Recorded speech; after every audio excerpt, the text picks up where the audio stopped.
I used to be the top referral agent to GetAround. The technology is fantastic. Some of my cars, my partner's cars, they're all renting really well right now. Hello and welcome back to Car Rental University. I am your host, Alex Withrow. Today we are going to talk about a question I get a lot these days.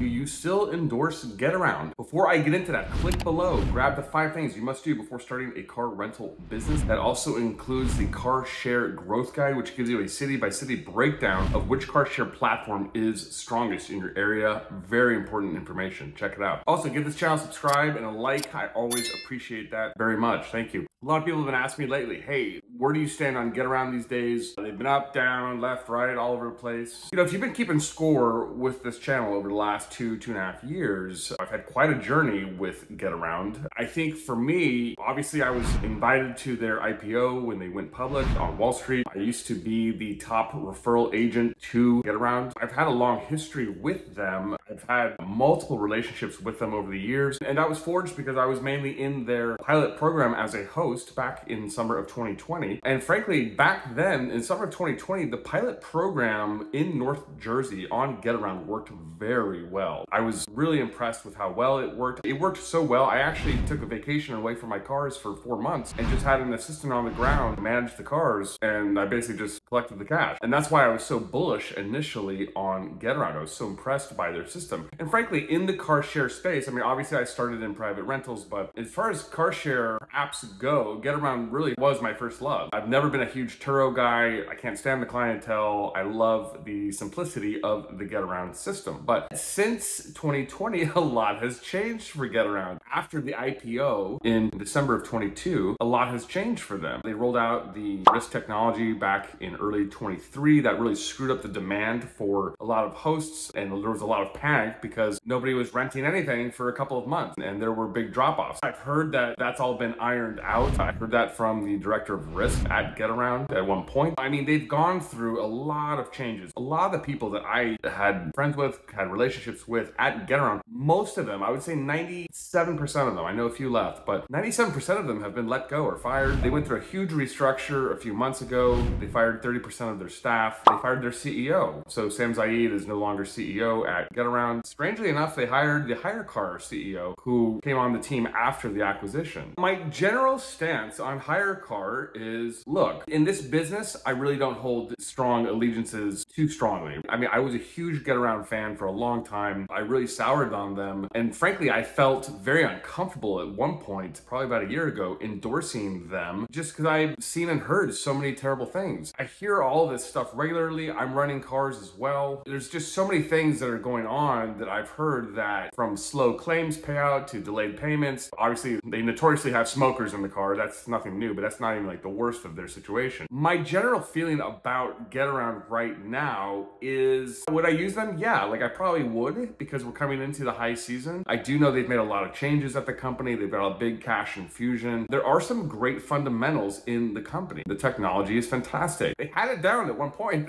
2020 was a good year for them, I felt. 2022 was a really good year, I felt like. My cars were regularly doing like really well on GetAround in 2022 when I was in Atlanta. And Atlanta's not even a major GetAround market. My general feeling is they have shown flashes of greatness. It's just the consistency has been the issue with GetAround. Everyone knows that when GetAround is great, they probably are the best car share platform. But when GetAround sucks, they really suck. That's just kind of reality of a new industry. Turo is a little ahead of them, but a lot of people these days feel like Turo just isn't that profitable if you're just running like 1 car or 2 cars on Turo, and I get that. My general feeling is, if the car is renting and renting well, and listen, even up until 5 days ago, 6 days ago, some of my cars, my partner's cars, they're all renting really well right now. And so, as I've mentioned before, I'm managing a team in Boston. The cars in Boston are renting very well right now on GetAround. I'm not gonna boohoo it too badly if they're renting. I would say that, yes, I still do endorse them. I would say just tread carefully. The claims payouts have been taking a very long time, 4 to 6 months or so. That would indicate that it's due to a cash issue and a cash dry up issue, but they did receive recent funding. My general feeling overall is yes, use them if you live in a good area. For GetAround, many times GetAround's not the right fit for where you live. They are notoriously strong in downtown areas. They are notoriously terrible in suburban areas. If you live in a drive with Uber city, that is going to be a great fit for you doing GetAround. Not every city is a solid GetAround city. I currently live in Miami. GetAround is barely here, but they are very strong in Chicago, Boston, DC, Los Angeles, San Francisco. Those are all solid GetAround places. I kind of consider them a regional player at this point. They are very good when they are good in their specific areas, but I would not say they have the effectiveness on quite the wide scale platform that Turo does throughout multiple cities, throughout suburbs and downtown, all over the place. That's my general feeling about GetAround at this point. I would say, look, if they are renting your cars and you're making money, then by all means use them. I don't think they're as bad as like Hyrecar. To me, Hyrecar does the unforgivable sin of denying payouts over dumb claim issues. To me, that's like, you just can't trust them in that scenario. With GetAround, they are a company that will honor its word. They will pay you out. It just may come slowly. So drop some comments below. I'd love to hear what you guys are thinking about this. You know, I ran a poll probably about 3 months ago asking people if Turo or GetAround was going to be their main car share platform to use this coming year, and it was pretty split, which I found interesting. I thought GetAround would not do as well as that. As I can tell, hosts really like GetAround for the most part. Pretty much everyone's kind of had an experience where for 6, 7, 8 months or maybe a year, they've had a really good revenue, and so they're trying to like hope and pray it gets back to that. I totally understand. I've been there before as well. So that's my general feeling about GetAround right now. I would use them, but tread carefully for sure. Before I go, click below, grab the 5 things you must do before starting a car rental business. I will catch you in the next episode. Thank you.